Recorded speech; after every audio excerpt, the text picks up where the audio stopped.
దేవుడే వస్తే కాదు అన్నాడు. ఒక ఊరిలో దేవుడిని బహుగా నమ్మిన కుటుంబం ఉంది. ఆ ఇంటిలో భర్త, భార్య, 2 పిల్లలు ఉన్నారు. ఆ పిల్లల పేర్లు పెద్దబాబు పేరు విజయ్, చిన్నబాబు పేరు అజయ్. ఈ 2 చదువుకుంటూ క్రికెట్ అకాడమీకి వెళ్తూ క్రికెట్ ఆడేవారు. కానీ ఆదివారం మాత్రం దేవుని సన్నిధికి వెళ్తూ దేవుని సేవ చేస్తూ ఉండేవారు.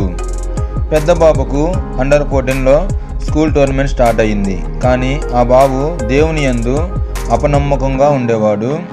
1, 2, 3, 4 అన్ని మ్యాచ్లు గెలుచుకుంటూ వెళ్తున్నారు.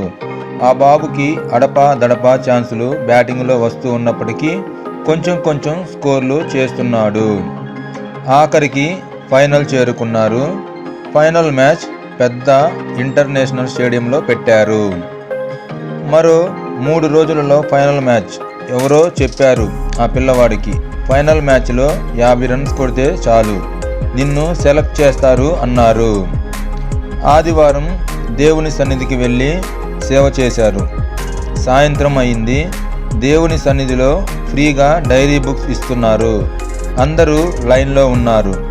చిన్నబాబు డైరీ తీసుకున్నాడు. పెద్దబాబు దగ్గరకు రాగానే డైరీలు అయిపోయినాయి. కాసేపు నిలబెట్టారు. తర్వాత మళ్ళీ ఇచ్చారు. అప్పుడు పెద్దబాబు డైరీ మీద దేవుని బొమ్మ ఉంది. ఫస్ట్ ఇచ్చినప్పుడు బొమ్మ లేకుండా ఉంది.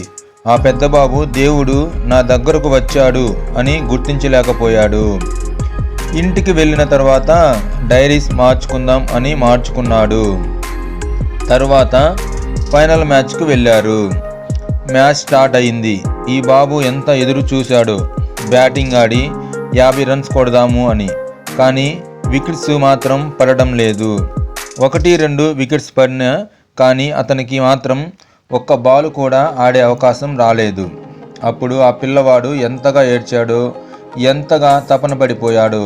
అతన్ని చూసి తన తల్లిదండ్రులు కూడా చాలా ఏడ్చేశారు. దేవుడే నీ కోసం దిగి వస్తే కాదు వద్దు అనకండి, చాలా నష్టపోతారు. ఈ వీడియో మీకు నచ్చినట్లయితే లైక్ చేయండి, షేర్ చేయండి, సబ్స్క్రైబ్ చేయండి. Thank you for watching.